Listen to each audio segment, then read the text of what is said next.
तो डॉक्टर नवीन, आप अपने विचार व्यक्त करिए फादर ओमपति के जन्मदिन पे एडवांस फंडामेंटल कोर्स में आपकी कैसी समझ बनी है, प्लीज। सर सबसे पहले तो मैं डॉक्टर हनीमैन की सबको बधाइयाँ देता हूँ। और सर चलो यूनिवर्स में कहीं ना कहीं तो डॉक्टर हनीमैन की अभी भी एग्जिस्टेंस होगी, तो मैं अपने दिल से उनको थैंक्स बोलना चाहता हूँ कि जिनकी वजह से आज हम रोटी कमा रहे हैं, लोगों की हेल्थ देख पा रहे हैं, अपनी भी हेल्थ की टेक केयर कर पा रहे हैं, अपने बच्चों की हेल्थ की टेक केयर कर पा रहे हैं। तो ये बहुत बड़ी चीज होती है। ये चीजें हमें पैसे से मिल जाएंगी ऐसा नहीं है, ये जब ईश्वर की कृपा होती है तभी हमें ये होता है। और ऑनेस्टली बोलूँ तो कल मैं यही सोच रहा था, सारा रिव्यू कर रहा था अपने आप में, क्लिनिक में बैठा था खाली, कि इस धरती पे तो जितने लोगों से मैं कांटेक्ट में रहा हूँ उनमें मैं अगर डॉक्टर हनीमैन की छवि देखूं तो सर आपको नमन है। मैं आप में उसको देखता हूँ। इस धरती पे अगर अभी हनीमैन की टीचिंग को अगर कोई जीवित रख रहा है तो सर वो आप हो, जिसकी वजह से पूरी ह्यूमैनिटी अब जो है अच्छी मतलब ट्रीटमेंट के लिए उसको ट्रीटमेंट अवेलेबल है। एलोपैथिक में तो आपको पता ही है कि कितने साइड इफेक्ट होते हैं, कि मेडिसिन की जो पावर से वो ठीक तो होता है बट उसके साइड इफेक्ट की वजह से वो वैसी साइकिल में फंस जाता है, जिसमें उसको बार बार और बीमारियां भी लगने लगती हैं। कोई एक मेडिसिन ब्लड प्रेशर की खा रहा होता है तो किडनी प्रॉब्लम होने लगती है। तो उनसे हमें ईश्वर ने बचा के रखा हुआ, ये तो मैं धन्यवाद करता हूँ। और सर मेरा अगर जर्नी देखिए तो मैं सर 95 बैच का हूँ, लखनऊ से। तो उस समय सर मेरे को अपना एक इंसिडेंट याद आ रहा है कि मेरे को ना बचपन से जब मैं टीनेजर में था तो मुझे हेडेक बहुत होता था, सीवियर हेडेक होता था। तो मेरे फादर थे रेलवे में चीफ कंट्रोलर थे, रेलवे में सर्विस करते थे। तो वो मुझे ऐसे ही बोलते थे कि उनके ऑफिस के सामने एक डॉक्टर थे, बहुत बुजुर्ग थे, वो होम्योपैथिक प्रैक्टिस करते थे। तो सर मैं बताऊं, सही बताऊं तो मैं जब तक के मेडिकल की पीएमटी का टेस्ट भी दे रहा था तो भी मुझे होम्योपैथी क्या होती है मुझे पता नहीं था ऑनेस्टली, क्योंकि सारी प्रैक्टिस सब लोग का दिमाग में रहता हूँ डॉक्टर मतलब एलोपैथी डॉक्टर। उस समय तो आयुर्वेदिक का भी बहुत ज्यादा रोल था ही नहीं, जरा भी नहीं था। वो जो उसमें ये कहा जाता था जिन स्टूडेंट को कुछ नहीं मिलेगा ना वो निकम्मे स्टूडेंट होम्योपैथी और आयुर्वेद, सॉरी बट निकम्मे स्टूडेंट वो कहते थे कि आयुर्वेदिक या होम्योपैथी ज्वाइन करेंगे। तो मेरे को सर दर्द होता था, तो मैं उस समय एक मेडिसिन आती थी डिस्प्रिन, जो अभी भी आती है, तो मैं बहुत खाता था। तो पापा मेरे बोले कि आप ना तुम ना एक काम करो, सामने वो डॉक्टर है मेरे ऑफिस के, उनको दिखा लो होम्योपैथिक। मैंने कहा ये होम्योपैथिक मेरे सर, मैं उस समय के व्यू बता रहा हूँ। मैंने कहा ये होम्योपैथी वगैरह क्या होता है? तो कहते नहीं नहीं जाओ। मैंने कहा नहीं नहीं मैंने नहीं खाना। तो फिर कहते नहीं नहीं जाओ। तो उन्होंने मुझे 5 रुपए मेरे हाथ में पकड़ा दिए। तो अच्छा, अपने को ये लालच रहता है कि पैसे बचेंगे तो उसमें से 1-2 रुपया बचेगा तो अपने काम आएगा सर। उस समय अपनी ये ऐसा था कि बचपन वाला। तो मैं चला गया, उसके पास भीड़ मेरे ख्याल में कम से कम 25-30 पेशेंट थे उस समय। वो बुजुर्ग सा बैठा हुआ था, ऐसे से करके कॉपी पे लिख लिख के मेडिसिन देता। उसके पास एक पेशेंट आया, बहुत बुजुर्ग, बहुत बुजुर्ग, मतलब वो मेरे ख्याल में होगा उस समय 80 साल के आसपास का।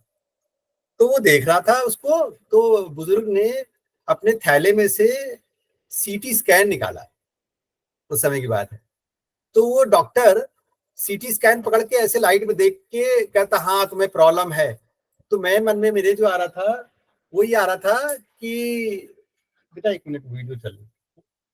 तो वो उनके मेरे मन में आ रहा था कि ये देखो, मुझे कहना नहीं चाहिए, बस उस समय मैंने कहा कि ये देखो ये डॉक्टर इसको पेशेंट को बेवकूफ बना रहा है। उसको देखना नहीं आता वो कुछ, बट वो जबरदस्ती का उसे बेवकूफ बना रहा है कि हाँ सीटी स्कैन शायद पकड़ना ना है, बट वो। तो मेरे को उस समय का ये था। तो मैंने दवाई ली, खाई, असर हुआ कि नहीं मुझे नहीं पता। फिर उसके बाद पीएमटी का एग्जाम दिया, मेरा सिलेक्शन हुआ, मेरा नेशनल होम्योपैथी मेडिकल कॉलेज में नंबर 1। अच्छा, हो सकता है ईश्वर यही चाहते हो, जिस तरह से आप किसी चीज के लिए वो करते हो तो ईश्वर आपको उसी तरफ डालते हैं। तो मेरे को तो यही था कि जब मैंने ऐसे बोला, उसके डॉक्टर के बारे में गलत सोच विचार रखे, तो ईश्वर ने कहा नहीं तुम वही करोगे। तो मुझे मेरी सर नेशनल होम्योपैथिक कॉलेज में नंबर 1 रैंकिंग थी। तो मैंने, मेरा था ये विचार कि उस समय क्या होता था कि नंबर 1 रैंकिंग वालों को एमबीबीएस वगैरह मिल जाती थी। तो मैं पहले 6 महीने स्कूल ही नहीं गया, पापा ने पैसे दे दिए थे फीस जमा करने के, तब मेरे ख्याल में 314 रुपए फीस होती थी। तो मैंने जाके जमा कर दी। पापा कहते नहीं नहीं, कहीं एडमिशन ले लो, भले ये पैसे भेज जाएंगे, कोई बात नहीं। तो मैंने जाके जमा कर दी। मैं कॉलेज ही नहीं गया 6 महीने। तो दोस्तों का भी, एक दो दोस्त थे वहाँ, जब इंट्रोडक्शन होता है तो उसमें मैं गया था, तो दोस्त बन गए थे, वो बार बार कहते थे आओ। मैं जाता नहीं था। मैं कहता था नहीं, मेरी तो एमबीबीएस हो जाएगी। और सर आप मानिए 95 में री एग्जाम हुआ था पीएमटी का, और वो ऐसा साल था जिसमें एक भी सीट ऊपर नीचे नहीं हुई। कुदरत देखिए सर, ईश्वर जब आपको चाह रहे हैं तो आप नहीं जा सकते।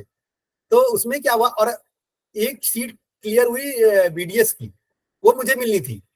मैं काउंसिल के चक्कर लगाता रहा कि मुझे मिल जाए मिल जाए। उस सीट पे लास्टली वहां एक लेडी थी बुजुर्ग, तो मैंने उनसे कहा कि आप हमें क्यों दौड़ा रहे हो, आप वो सीट खाली तो मुझे तो, मेरा ही नंबर है। कहते नहीं, काउंसिल से उस बच्चे का हमसे फॉर्म मिस हो गया है, तो वो सीट हम डिक्लेयर नहीं कर पाएंगे और तुम्हें दे नहीं पाएंगे। तो सर मैं फिर निराश होकर 6 महीने बाद से स्कूल जाना शुरू कर दिया, मैंने वहाँ कॉलेज जाना शुरू कर दिया। फिर धीरे धीरे पढ़ता रहा। तो सर पढ़ाई तो आपको पता ही है क्या होती है अपने कॉलेजेस में।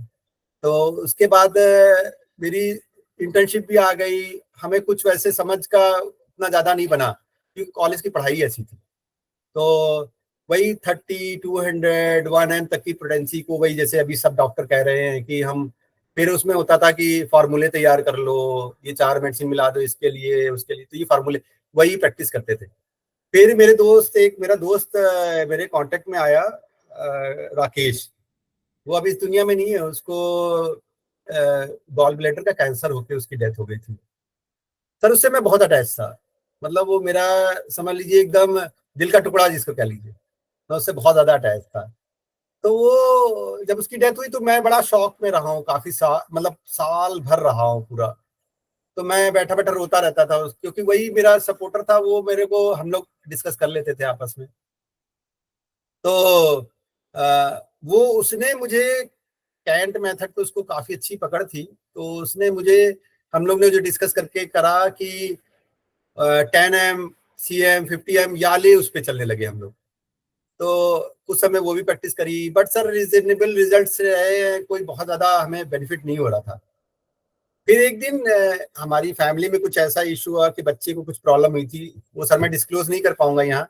बट उसने हमें, मुझे तो पूरा, मतलब कहते जमीन में गाड़ दिया, बहुत बुरा हालत थी। उससे ईश्वर ने कैसे निकाला, ये मैं सर अभी भी सोचता हूँ। तो मैंने उस पीरियड को अपने लाइफ से हटा दिया है कि वो लाइफ में मेरे पीरियड है ही नहीं, मतलब वो ईयर ही नहीं है हमारी लाइफ। तो उसके बाद किसी तरह चलो ईश्वर की कृपा से बच गए बच्चे। फिर तब मैं क्लिनिक में बैठा था, तो मेरी प्रैक्टिस उस हिसाब से नहीं थी, मतलब एक पेशेंट 2 पेशेंट आते थे, तो मैं पेशेंट के लिए क्लिनिक, अच्छा मेरा उचाड़ भी हो गया था, मतलब कि मन ही नहीं लगता था पैसे कमाने में या कोई चीज खाने पीने में नहीं लगता था। तो मैं बैठा रहता था क्लिनिक में, और कई बार रो रो के मैं, जैसे मैं आंसू बैठ निकलते रहते थे, मैं ईश्वर से यही कहता था, हे ईश्वर कोई ऐसा सिस्टम नहीं बनाए कि जो सबको बचा सके, कुछ ऐसे मिले जो क्योर कर पाए। ये मेरे दिमाग में चल रहा था। और सर मानिए, मैं उस वक्त रो रहा था। उसी वक्त मेरा एक दोस्त है सुशील, उसका फोन आ गया वहां से, लखनऊ से, पूछ रहा था क्या हाल है, कैसी प्रैक्टिस है। तो मैं वैसे ही रोते रोते रो रहा था, तो मैं उससे बात भी कर रहा था। उसने मुझे आपका रेफरेंस दिया सर। मेरे ख्याल में 11 बजे, उसने 11, 11:15 बजे तक हमारी बात हुई है। उसने फोन रखा है 11:10, 11:15, 11:20 पे मैंने शायद मैडम को फोन करा था, मैडम ने फोन उठाया था, उनका नंबर था।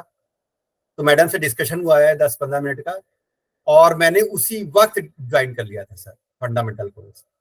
तो सर चल, ईश्वर जब एक राह बनाता है, तो मेरे ख्याल में ब्रह्मांडी कुछ ऐसा होता होगा कि सारा चीजें सिस्टम एक बनने लगता है। तो मैं उस वक्त ईश्वर से ही प्रार्थना कर रहा था।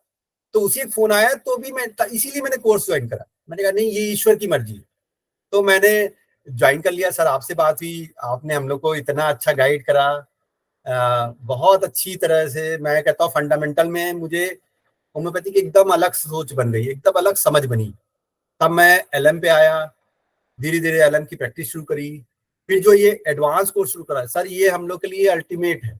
मैं कहता हूँ इससे क्या है, सारा कुछ कर लो, फंडामेंटल कोर्स भी कर लोगे, सब कुछ कर लोगे, बट जब तक के मेडिसिन सिलेक्शन और मेडिसिन देना वो नहीं आएगा तो नहीं कर पाएंगे। तो अल्टीमेटली तो जैसे होता है कि रिपर्टरी से भी हम मेडिसिन की तरफ जाने की कोशिश करते हैं, तो वो चीज हमें फंडामेंटल में बहुत अच्छा तक हेल्प करेगी कि कौन सी मेडिसिन किस एरिया में सबसे अच्छा वर्क करती है। मान लीजिए कोई मेडिसिन है ग्रेफाइटिस है, मान लो चेस्ट पे करती है, तो हमें वो अगर वो लिस्ट में आ रही है अपने वर्कहोम से, तो उस मेडिसिन में जो अब हमें सबसे बड़ी दिक्कत क्या है, सभी को आती होगी मेरे ख्याल में, कि टॉप की जो मेडिसिन आती है वो सारी एक जैसी होती है और लगता है अब ये क्या दे। उसमें डिफरेंशिएट करना ये हमारा एडवांस कोर्स बहुत अच्छा कर पाएगा। जब हमारा ये कंप्लीट हो जाएगा मेडिसिन का 48 मेडिसिन का एंटीसोरिक का, तो उसमें हम ये कर पाएंगे कि ये पर्टिकुलर मेडिसिन हैं, ये चार ये चेस्ट पे बहुत अच्छा काम करती हैं, तो अगर वो ग्रुप में आ रही है तो उनको हमें इंपॉर्टेंस देंगे। मैं ये अपना सर अपनी सोच जहां तक है ये समझ पाया हूँ। और सर ठीक है, अभी सर मैं अपनी एक प्रॉब्लम एसिडिटी से जूझ रहा हूँ, करता हूँ, ठीक होता हूँ, फिर हो सकता है मेरे कुछ डाइटरी हैबिट में भी थोड़ा सा कभी कभार गलती हो जाती है तो नहीं हो पाता, मैं उसमें 100% नहीं हो पा रहा। कई बार मुझे ये लगता है कि शायद मेरे में प्रूविंग होती है। मैं सर ये भी शेयर करना चाहूंगा कि जैसे मैं मेडिसिन खाता हूँ तो मुझे लगता है कि उसी सेकंड में मुझे प्रूविंग आ जाती है, सिम्टम आने लगते हैं, फिर उसको 4 दिन छोड़ दूंगा फिर वो गायब हो जाते हैं। तो ये है। तो बट सर नहीं, डेफिनेटली हम लोगों के लिए तो आप ईश्वर समान हो, आपने हमें जो दिया है ये बहुत बेनिफिट होने वाला है। और आगे आगे जनरेशन, जैसे जैसे जनरेशन, नई जनरेशन अगर इसको ऑप्ट करेगी और इस राह पे चलेगी तो बहुत अच्छा हमें रिजल्ट्स मिलेंगे इसमें। तो सर मैं तहे दिल से सर आपका भी धन्यवाद करता हूँ और डॉक्टर हनीमैन के बर्थडे पे सबको बधाइयाँ देता हूँ और सबको शुक्रिया अदा करता हूँ। Thank you sir.